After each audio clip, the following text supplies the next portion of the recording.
நம்ம தமிழ்நாட்டில் போக்குவரத்து துறையிலேருந்து வந்திருக்கக்கூடிய ஒரு சூப்பரான இன்ஃபர்மேஷனை பற்றி தான் நம்ம இப்போ பார்க்க போகிறோம். போக்குவரத்து துறைக்காக இதுக்கு முன்னாடியே ஒரு வீடியோ போட்டிருந்தோம். இதுவும் பார்த்தீங்கன்னா உங்களுக்கு வேக்கன்சியோடு விட்டுருக்காங்க. அதனால் இந்த வீடியோவை ஸ்கிப் பண்ணாமல் எண்டு வரைக்கும் பாருங்கள். அதோட நம்ம சேனலுக்கு இப்போ தான் நீங்கள் ஃபஸ்ட் டைமாக உள்ளே வந்திருக்கீங்கன்னா நம்ம சேனலை சப்ஸ்கிரைப் பண்ணி வச்சுக்கோங்க. அதோடைய நம்மளுடைய வாட்ஸ்அப் குரூப் லிங்க்கையும் நான் கீழே டிஸ்கிரிப்ஷனில் கொடுத்துருக்கேன். அதுலேயும் நீங்கள் ஜாயின் பண்ண மாதிரி இருந்தீங்கன்னா ஜாயின் பண்ணிக்கோங்க. அப்போ தான் நாங்கள் போடக்கூடிய கவர்மெண்ட் ஜாபோட நோட்டிஃபிகேஷன் வந்து உங்களுக்கு உடனுக்குடனே வந்து உங்களுக்கு வந்து சேரும். ஸோ கைஸ், அந்த லிங்க்கை கிளிக் பண்ணிங்கன்னா டேரெக்டாக இந்த பேஜுக்கு வந்துடுவீங்க.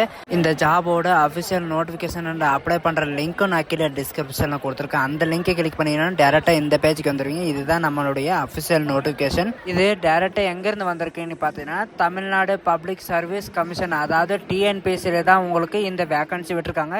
எந்த மாதிரி வேக்கன்சின்னு பார்த்தீங்கன்னா உங்களுக்கு ஆஃபீஸர் லெவலில் வேக்கன்சி விட்டுருக்காங்க. டிரைவர் அந்த மாதிரி எல்லாம் எதுவும் கிடையாது. உங்களுக்கு ஆஃபீஸர் லெவலில் விட்டுருக்காங்க. அதாவது அப்ளிகேஷனை பொறுத்த வரைக்கும் பார்த்தீங்கன்னா 15/5/2024, அதாவது 15ஆம் தேதி தான் அப்ளிகேஷன் ஓப்பன் ஆகிருக்கு. இது வந்து பார்த்தீங்கன்னா உங்களுக்கு ஆஃபீஸர் லெவலில் கொடுத்துருக்காங்க. சரிங்களா? டெக்னிக்கல் சர்வீஸ் கமிஷன், அதாவது உங்களுக்கு இன்டர்வியூ மூலமாக தான் உங்களுக்கு போஸ்டிங் நடக்கும் அப்படின்னு சொல்லியிருக்காங்க. எக்ஸாம் இருக்கும் ப்ளஸ் இன்டர்வியூ இருக்கும் அப்படின்றதையும் இவங்க தெளிவாக சொல்லியிருக்காங்க. இம்பார்ட்டன்ட் டேட் கொடுத்துருக்காங்க பாருங்கள். அப்ளிகேஷன் வந்து 15/5/2024 உங்களுக்கு ஓப்பன் ஆகிருக்கு. லாஸ்ட் டேட்டு பார்த்தீங்கன்னா 14/6/2024, அதாவது அடுத்த மாதம் 14ஆம் தேதி வரைக்கும் நீங்கள் அப்ளை பண்ணிக்கலாம் அப்படின்ட்டு சொல்லியிருக்காங்க. விடோவுக்காக கொடுத்துருக்காங்க பாருங்கள். 19ஆம் தேதியிலேருந்து 21ஆம் தேதி வரைக்கும், அதாவது அடுத்த மாதம் 19ஆம் தேதியிலேருந்து 21ஆம் தேதி வரைக்கும் நீங்கள் கரெக்ஷன் ஏதாவது இருந்தால் நீங்கள் பண்ணிக்கலாம் அப்படின்றதே சொல்லியிருக்காங்க. இதுக்கான எக்ஸாம் டேட்டையும் கொடுத்துருக்காங்க பாருங்கள். எக்ஸாமினேஷன் டேட்டு பேப்பர் 1க்கான டேட்டு இப்போவே கொடுத்துட்டாங்க. தமிழ் எலிஜிபிலிட்டி டெஸ்ட் இருக்கும். அதுவும் இல்லாமல் general studies and aptitude and material ability test இருக்கும் அப்படின்றது சொல்லியிருக்காங்க. 28/7/2024 அன்றைக்கி வந்து உங்களுக்கு இருக்கும். அன்றைக்கி வந்து பார்த்திங்கன்னா காலையில் 9:30லேருந்து மதியம் 12:30 வரைக்கும் உங்களுக்கு எக்ஸாம் இருக்கும் அப்படின்னு சொல்லியிருக்காங்க. அது மட்டும் இல்லாமல் பேப்பர் 2 பொறுத்த வரைக்கும் பார்த்தீங்கன்னா உங்களுக்கு டேட்டும் கொடுத்துருக்காங்க பாருங்கள். 12/8/2024 உங்களுக்கு வந்து பார்த்திங்கன்னா இந்த டேட் உங்களுக்கு கொடுத்துருக்காங்க. 12ஆம் தேதியிலேருந்து 16ஆம் தேதி வரைக்கும் உங்களுக்கு எக்ஸாம் இருக்கும் அப்படின்றதையும் இவங்க சொல்லியிருக்காங்க. ஸோ காஸ், இதுக்கான எக்ஸாமுக்கு என்னென்ன பேட்டர்ன் இருக்கும், என்னென்ன இது இருக்கும் அப்படின்றதே இவங்க வந்து பார்த்திங்கன்னா உங்களுக்கு கிளியராக கொடுத்துருக்காங்க. ஸோ காஸ், உங்களுக்கு இந்த எக்ஸாமுக்காக என்னென்ன பேட்டர்ன் இருக்கும், என்னென்ன சப்ஜெக்ட்லேருந்து கேட்டிருப்பாங்க அப்படின்ட்டு ஸ்டெப் பை ஸ்டெப்பாக கொடுத்துருப்பாங்க. உங்களுக்கு எந்த இது இருக்கோ அதில் நீங்கள் அப்ளை பண்ணிக்கோங்க. இதுக்கு எப்படி அப்ளை பண்ணணும்னு பார்த்தீங்கன்னா உங்களுக்கு ஆன்லைனில் மோடில் தான் அப்ளை பண்ணுற மாதிரி இருக்கும் அப்படின்றதையும் இவங்க சொல்லியிருக்காங்க. அப்ளிகேஷனை பொறுத்த வரைக்கும் பார்த்தீங்கன்னா நம்ம இன்னும் சொன்ன மாதிரி தான் விடோவுக்காக கரெக்ஷன் டேட் வந்து 19ஆம் தேதிலேருந்து 28ஆம் தேதி வரைக்கும் கொடுத்துருக்காங்க. போஸ்ட் வேரியேஷனை பார்த்தீங்கன்னா உங்களுக்கு டிஎன்பிஎஸ்சியில் தான் உங்களுக்கு இருக்கும். அசிஸ்டன்ட் மேனேஜர் போஸ்ட்டு கொடுத்துருக்காங்க பாருங்கள். உங்களுக்கு டிஸ்ட்ரிக்ட் வைஸ் உங்களுக்கு கொடுத்துருக்காங்க. கும்பகோணத்தில் 3 வேக்கன்சி கொடுத்துருக்காங்க. கோயம்புத்தூரில் 2 வேக்கன்சி கொடுத்துருக்காங்க. திருநெல்வேலியில் 2 வேக்கன்சி கொடுத்துருக்காங்க. விழுப்புரம் 2 வேக்கன்சி கொடுத்துருக்காங்க. சேலம் 2 வேக்கன்சி கொடுத்துருக்காங்க. மதுரையில் 2 வேக்கன்சி கொடுத்துருக்காங்க. சென்னையில் 1 வேக்கன்சி கொடுத்துருக்காங்க. இந்த வேக்கன்சி எப்படி டிஸ்ட்ரிபியூட் பண்ணி கொடுத்துருக்காங்கன்னு பார்த்தீங்கன்னா, அதாவது காஸ்ட் வாய்ஸ் எஸ்டி, பிஎஸ்டிஎம் இந்த மாதிரி இருக்குது இல்லைங்களா, அந்த மாதிரி கேஸ்ட் வாய்ஸ் உங்களுக்கு பிரித்து கொடுத்துருக்காங்க. உங்களுக்கு என்ன கேஸ்ட்டோ அதுக்கு தகுந்த மாதிரி நீங்கள் அப்ளை பண்ணிக்கோங்க. உங்களுடைய பே லெவலில் வந்து பார்த்திங்கன்னா 22 லெவலில் வரைக்கும் உங்களுக்கு சேலரி இருக்கும் அப்படின்றதையும் இவங்க சொல்லியிருக்காங்க. உங்களுக்கு பார்த்தீங்கன்னா இவங்க சொல்லியிருக்கிற மாதிரி அசிஸ்டன்ட் மேனேஜர் லீகலில் தான் உங்களுக்கு ஜாப் இருக்கும் அப்படின்றத இவங்க தெளிவாக சொல்லியிருக்காங்க. சரிங்களா? நெக்ஸ்ட்டு பொறுத்த வரைக்கும் பார்த்தீங்கன்னா அசிஸ்டன்ட் மேனேஜர் அக்கௌண்ட்ஸுக்காக உங்களுக்கு வந்து கேட்க போகிறாங்க பாருங்கள். இதில் வந்து பார்த்திங்கன்னா கும்பகோணத்துலேயே உங்களுக்கு வேக்கன்சி இருக்குது. கோயம்புத்தூர்லேயே உங்களுக்கு வேக்கன்சி இருக்குது. திருநெல்வேலிலையும் இருக்குது. விழுப்புரத்துலேயும் இருக்குது. உங்களுக்கு வந்து பார்த்திங்கன்னா எவ்வளோ வேக்கன்சி இருக்குது அப்படின்னு சொல்லிட்டு உங்களுக்கு இங்கே கொடுத்துருக்காங்க. இதோட பே லெவலும் பொறுத்த வரைக்கும் பார்த்திங்கன்னா 22 வரைக்கும் இருக்கும். அது மட்டும் இல்லாமல் சேலத்துலேயும் உங்களுக்கு 2 வேக்கன்சி கொடுத்துருக்காங்க. மதுரையில் 3 வேக்கன்சி கொடுத்துருக்காங்க. சென்னையிலையும் 3 வேக்கன்சி கொடுத்துருக்காங்க. அதாவது எம்டிசி, அதாவது மெட்ரோ ட்ரெயின் அது இருக்குது இல்லைங்களா, அதில் வந்து பார்த்திங்கன்னா உங்களுக்கு அந்த இடத்துல வந்து உங்களுக்கு 2 வேக்கன்சி கொடுத்துருக்காங்க. இது வந்து பார்த்திங்கன்னா உங்களுக்கு பர்மனெண்ட் ஜாப் தான், ஒன்றும் ஆஃபீஸர் லெவலில் இருக்குது அப்படின்றது சொல்லியிருக்காங்க. ஏஜ் லிமிட்டை பொறுத்த வரைக்கும் பார்த்திங்கன்னா இவங்க கொடுத்துருக்காங்க இல்லைங்களா, இந்த டேட்டில் வந்து 21 இயர் வந்து உங்களுக்கு கம்ப்ளீட் ஆகிருக்கணும் அப்படின்றதையும் இவங்க சொல்லியிருக்காங்க. அது மட்டும் இல்லாமல் ரிலாக்ஸேஷன், அது மட்டும் இல்லாமல் ஏஜ் வந்து பார்த்திங்கன்னா அசிஸ்டன்ட் மேனேஜர் லீகலை பொறுத்த வரைக்கும் 32 ஏஜ் வரைக்கும் நீங்கள் அப்ளை பண்ணிக்கலாம். இவங்க வந்து பார்த்திங்கன்னா 42 ஏஜ் வரைக்கும் நீங்கள் அப்ளை பண்ணிக்கலாம். எக்ஸ் சர்வீஸ் மேனை வந்து பார்த்திங்கன்னா 50 இயர் வரைக்கும் நீங்கள் அப்ளை பண்ணிக்கலாம். விடோவை பொறுத்த வரைக்கும் பார்த்திங்கன்னா நோ ஏஜ் லிமிட் அப்படின்றது இவங்க கொடுத்துருக்காங்க. சரிங்களா, எக்ஸ் சர்வீஸ் மேனு கொடுத்துருக்காங்க பாருங்கள்.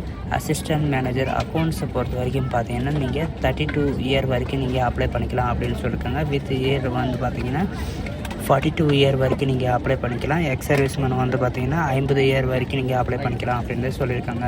அசிஸ்டன்ட் மேனேஜர் நீங்கள் வந்து பார்த்திங்கன்னா உங்களுக்கு ஏஜ் ரிலாக்ஸேஷன் எதுவும் இல்லை அப்படின்றத இவங்க தெளிவாக சொல்லியிருக்காங்க. அது மட்டும் இல்லாமல் சீனியர் ஆஃபீஸர் லீகல், அதாவது அக்கௌண்ட்ஸை பொறுத்த வரைக்கும் பார்த்திங்கன்னா உங்களுக்கு நோ ஏஜ் லிமிட், அதாவது இந்த ஜாபுக்கு வந்து ஏஜ் லிமிட்டு கிடையாது அப்படின்னு சொல்லியிருக்காங்க. ஏஜ் லிமிட்டு வந்து பார்த்திங்கன்னா எவ்வளோ நாள் இருக்கலாம், விடோவில் இருக்கலாம். எக்ஸ் சர்வீஸ் மேனை பொறுத்த வரைக்கும் பார்த்திங்கன்னா இவங்களுக்கெல்லாம் பார்த்திங்கன்னா நோ மேக்ஸிமம் ஏஜ் லிமிட்டு, வயது வரம்பே இல்லை அப்படின்றது இவங்க சொல்லியிருக்காங்க. நீங்கள் எவ்வளோ நாளும் அப்ளை பண்ணிக்கலாம் அப்படின்றதையும் சொல்லியிருக்காங்க. சரிங்களா, அக்கௌண்ட்ஸை பொறுத்த வரைக்கும் பார்த்தீங்கன்னா உங்களுக்கு ஏஜ் லிமிட்டுன்றதே கிடையாது, உங்களுக்கு எவ்வளோ நாள் இருக்கலாம் அப்படின்றதையும் சொல்லியிருக்காங்க. ஸோ காஸ் இப்போ பார்த்தீங்கன்னா இதுக்கு வந்து எக்ஸாமினேஷன், அதாவது மேக்ஸிமம் ஏஜ் லிமிட் பொறுத்த வரைக்கும் பார்த்தீங்கன்னா இவங்க சொல்லியிருக்கிற மாதிரி 1/7/2024 அன்றைக்குள்ளே பார்த்தீங்கன்னா இவங்க சொல்லியிருக்கிற வந்து மேக்ஸிமம் 60 வயசுக்குள்ளே நீங்கள் இருக்கிற மாதிரி பாருங்கள். 60 வயசுக்குள்ளே இருக்கிறவங்க மட்டும்தான் இதுக்கு நீங்கள் அப்ளை பண்ணணும் அப்படின்னு சொல்லியிருக்காங்க. நீங்கள் அப்லோடு பண்ணுறம்போது எப்படி ஃபெயிலியர் ஆகும் அப்படின்றதையும் இங்கே சொல்லியிருக்காங்க. அது மட்டும் இல்லாமல் எப்படியெல்லாம் நீங்கள் அப்லோடு பண்ணணும், document shoot upload purchase shopping document and shoots அப்படின்னு சொல்லியிருக்காங்க. அசிஸ்டன்ட் மேனேஜர் லீகலை பொறுத்த வரைக்கும் பார்த்தீங்கன்னா மஸ்ட்டாக வந்து நீங்கள் அதாவது டிகிரியில் லாவில் பண்ணியிருக்கணும் அப்படின்றத இவங்க சொல்லியிருக்காங்க. அது மட்டும் இல்லாமல் யூனிவர்சிட்டி பிஏல முடிச்சிருக்கணும். அது மட்டும் இல்லாமல் கார்ப்பரேஷன் லாவில் லேபர் லாவில் முடிச்சிருக்கணும். அதுவும் இல்லாமல் எக்ஸ்பீரியன்ஸ் இருக்கணும் அப்படின்றதையும் இவங்க சொல்லியிருக்காங்க. நாட் லெஸ் தென், அதாவது 5 இயருக்கும் கம்மியாக உங்களுக்கு எக்ஸ்பீரியன்ஸ் இருக்கக்கூடாது அப்படின்றதையும் இவங்க சொல்லியிருக்காங்க. அது மட்டும் இல்லாமல் போஸ்ட் கிராஜுவேட்டு நீங்கள் படிச்சிருந்தாலும் நீங்கள் அப்ளை பண்ணுறதுக்கு எலிஜிபிள் அப்படின்றது சொல்லியிருக்காங்க. அசிஸ்டன்ட் மேனேஜர் அக்கௌண்ட்டை பொறுத்த வரைக்கும் பார்த்தீங்கன்னா உங்களுக்கு அதாவது காஸ்ட் அக்கௌண்ட்டை பொறுத்த வரைக்கும் பார்த்தீங்கன்னா அக்கௌண்ட் முடிச்சிருந்தால் நீங்கள் இதுக்கு அப்ளை பண்ணுறதுக்கு எலிஜிபிள் அப்படின்னு சொல்லியிருக்காங்க. இன்வால்மெண்ட் குவாலிஃபிகேஷனை பொறுத்த வரைக்கும் பார்த்தீங்கன்னா நீங்கள் காஸ்ட் அக்கௌண்ட்டு முடிச்சிருந்தாலே நீங்கள் எலிஜிபிள் அப்படின்றது சொல்லியிருக்காங்க. அது மட்டும் இல்லாமல் கிளைமிங் எக்ஸ்பீரியன்ஸை பொறுத்த வரைக்கும் பார்த்தீங்கன்னா நீங்கள் முக்கியமாக எக்ஸ்பீரியன்ஸ் சர்டிஃபிகேட் வேணும் அப்படின்றது சொல்லியிருக்காங்க. எக்ஸ்பீரியன்ஸ் சர்டிஃபிகேட் இல்லாமல் இதே நீங்கள் அப்ளை பண்ண முடியாது அப்படின்றதையும் இவங்க சொல்லியிருக்காங்க. நீங்கள் அப்ளை பண்ணும்போது எக்ஸ்பீரியன்ஸ் சர்டிஃபிகேட் நீங்கள் அப்லோட் பண்ணலாம், உங்களுடைய அப்ளிகேஷன் வந்து ரிஜெக்ட் ஆயிரும் அப்படின்றதே இவங்க சொல்லியிருக்காங்க. ஸோ காய்ஸ் நீங்கள் எக்ஸ்பீரியன்ஸ் சர்டிஃபிகேட் இருந்தால் நீங்கள் இதுக்கு அப்ளை பண்ணுறதுக்கு எலிஜிபிள் அப்படின்றதையும் இவங்க சொல்லியிருக்காங்க. அது மட்டும் இல்லாமல் மெடிக்கல் அண்ட் ஃபிசிக்கல் டெஸ்ட் இருக்கும் அப்படின்றதையும் இவங்க சொல்லியிருக்காங்க. உங்களுக்கு மெடிக்கல் அண்ட் ஃபிசிக்கல் டெஸ்ட் எப்படி இருக்குன்னு பார்த்தீங்கன்னா மெடிக்கல் டெஸ்ட் வந்து பார்த்தீங்கன்னா உங்களுக்கு ஸ்டார்டிங், அதாவது நீங்கள் எக்ஸாம் எல்லாம் முடிச்சுட்டு உங்களுக்கு போஸ்டிங் வரும் இல்லைங்களா, அப்போ வந்து எக்ஸாம் சர்டிஃபிகேட்டை வந்து நீங்கள் அவங்கக்கிட்ட கொடுக்குற மாதிரி இருக்கும். உங்களுக்கு வந்து பார்த்தீங்கன்னா மஸ்ட்டாக உங்களுக்கு தமிழ் தெரியணும் அப்படின்றதையும் இவங்க சொல்லியிருக்காங்க. பிளான் அண்ட் எக்ஸாமினேஷனை பொறுத்த வரைக்கும் பார்த்தீங்கன்னா ஃபஸ்ட்டு வந்து உங்களுக்கு ரிட்டன் எக்ஸாம் இருக்கும், அதுக்கப்புறம் இன்டர்வியூ இருக்கும் அப்படின்னு சொல்லியிருக்காங்க. அது மட்டும் இல்லாமல் ஃபிசிக்கலி இருக்கும் அப்படின்னு சொல்லியிருக்காங்க. உங்களுக்கு வந்து பார்த்தீங்கன்னா டோட்டலாக வந்து 3 ஸ்டேஜ் இருக்கும் அப்படின்றதையும் சொல்லியிருக்காங்க. ஃபஸ்ட்டு பார்த்தீங்கன்னா ரிட்டன் எக்ஸாமினேஷன், அப்புறம் ஃபிசிக்கல் ஃபிட்னஸ் டெஸ்ட் இருக்கும், அப்புறம் இன்டர்வியூ இருக்கும் அப்படின்றது இவங்க 3 வந்து ப்ராப்பராக இருக்கும். இந்த 3ல் வந்து எது ஃபெயிலியர் ஆனாலும் உங்கள் ரிஜெக்ட் ஆகிரும் அப்படின்னு சொல்லியிருக்காங்க. Paper 1 paper 2 interview and shall we not will be for selected, அதாவது இதில் வந்து பார்த்தீங்கன்னா நீங்கள் ஏதாவது ஒன்றுத்தில் நீங்கள் மிஸ் ஆனாலும் சரி உங்களுக்கு செலக்ட் ஆக மாட்டீங்க அப்படின்றதே இவங்க சொல்லியிருக்காங்க. வாக் அண்ட் இன்டர்வியூ, அதாவது உங்களுக்கு ரன்னிங் எப்படி இருக்குன்னு பார்த்தீங்கன்னா உங்களுக்கு மென்னுக்கு வந்து 12 நிமிஷம் கொடுத்துருக்காங்க. அது வந்து பார்த்தீங்கன்னா 30 வயசு இருக்கிறவங்க வந்து 1800 மீட்டர் ஓடுற மாதிரி இருக்கும், 40 வயசு இருக்கிறவங்க வந்து 1500 மீட்டர் ஓடுற மாதிரி இருக்கும், 45 வயசு இருக்கிறவங்க வந்து 1200 மீட்டர் ஓடுற மாதிரி இருக்கும், 50 வயசு இருக்கிறவங்க வந்து பார்த்தீங்கன்னா 800 மீட்டர் ஓடுற மாதிரி இருக்கும் அப்படின்னு சொல்லியிருக்காங்க.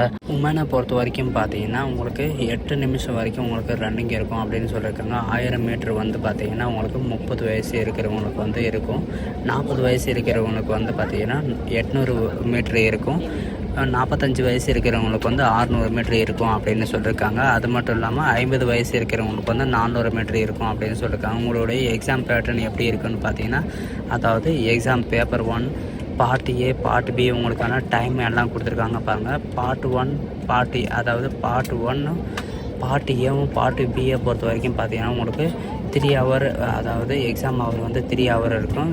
150 மார்க்கு கொஸ்டின் இருக்கும் அப்படின்னு சொல்லியிருக்காங்க. 60 எடுத்தால் நீங்கள் இதுக்கே பாஸ் அப்படின்ற மாதிரி சொல்லியிருக்காங்க. பார்ட் பியை பொறுத்த வரைக்கும் பார்த்தீங்கன்னா 3 ஹவர் இருக்கும். உங்களுக்கு பார்ட் பியில் வந்து 150 மார்க்கு இருக்கும் அப்படின்னு சொல்லியிருக்காங்க. இதில் வந்து பார்த்திங்கன்னா பேப்பர் 2வும் 3 ஹவர் இருக்கும். டோட்டலாக வந்து 300 மார்க்கு. அதில் வந்து பார்த்திங்கன்னா 135 மார்க்கு SC ST இவங்க எடுத்திங்கன்னா நீங்கள் பாஸ்ன்னு சொல்லியிருக்காங்க. 150 மார்க் வந்து அதர் கேட்டகிரி. இன்டர்வியூவை பொறுத்த வரைக்கும் பார்த்திங்கன்னா 60 மார்க்கு எக்ஸ்ட்ரா இருக்கும் அப்படின்னு சொல்லியிருக்காங்க. டோட்டல் வந்து 510 மார்க்கு உங்களுக்கு டோட்டலாக இருக்கும் அப்படின்றதையும் இவங்க தெளிவாக சொல்லியிருக்காங்க. மற்ற கேட்டகிரியில் வந்து பார்த்திங்கன்னா உங்களுக்கு 135, 180 அதர் கேட்டகிரி எடுக்கிற மாதிரி இருக்கும். அதையும் பார்த்துக்கோங்க. உங்களுக்கு இன்டர்வியூக்காகவும் மார்க் இருக்குது. அதாவது நீங்கள் எதில், அதாவது பேப்பர் 1 பார்த்தீங்கன்னா தமிழ் எலிஜிபிலிட்டி டெஸ்ட்டு முடித்தா தான் நீங்கள் அடுத்த ஸ்டேஜுக்கு போக முடியும் அப்படின்றதையும் இவங்க சொல்லியிருக்காங்க. சரிங்களா? அதனால் நீங்கள் தமிழ் எலிஜிபிலிட்டி டெஸ்ட்டை வந்து நீங்கள் மஸ்ட்டாக பாஸ் பண்ணி ஆகணும் அப்படின்றதையும் இவங்க சொல்லியிருக்காங்க. ஓகேங்களா? Part B, part 1, part 2 interview, இது வந்து இந்த 4ஐயும் நீங்கள் கிராஸ் பண்ணி ஆகணும் அப்படின்றது இவங்க சொல்லியிருக்காங்க.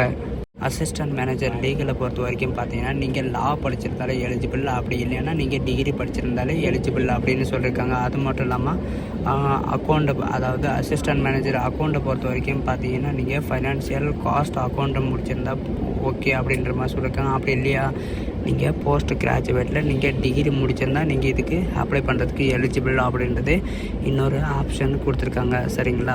அதுக்கப்புறம் கீழே ஸ்க்ரோல் பண்ணிட்டே வந்தீங்கன்னா முக்கியமான இன்ஃபர்மேஷன் கொடுத்துருக்காங்க. உங்களுக்கு எக்ஸாம் எங்கே இருக்கும் அப்படின்னு பார்த்தீங்கன்னா உங்களுக்கு உங்கள் டிஸ்ட்ரிக்டில், அதாவது உங்கள் சொந்த டிஸ்ட்ரிக்ட்லேயே உங்களுக்கு எக்ஸாம் எழுதுறதுக்கு உங்களுக்கு ஹால் இருக்கும் அப்படின்னு சொல்லியிருக்காங்க. அதாவது 38 டிஸ்ட்ரிக்டில் உங்களுக்கு அவைலபிளாக இருக்கும் அப்படின்றது இவங்க சொல்லியிருக்காங்க. அது மட்டும் இல்லாமல் உங்களுக்கு எக்ஸாமினேஷன் ஃபீஸை பொறுத்த வரைக்கும் பார்த்தீங்கன்னா எல்லா கேட்டகரிக்கும் உங்களுக்கு 200 rupees இருக்கும் அப்படின்றதையும் அவங்க தெளிவாக சொல்லியிருக்காங்க. ஸோ கைஸ், இதுதான் நமக்கான நோட்டிஃபிகேஷன். இது வந்து பார்த்திங்கன்னா ஆஃபீஸர் லெவலில் கொடுத்துருக்கிறதுனால இது வந்து திரும்ப வராதுன்னு நினைக்கிறேன்.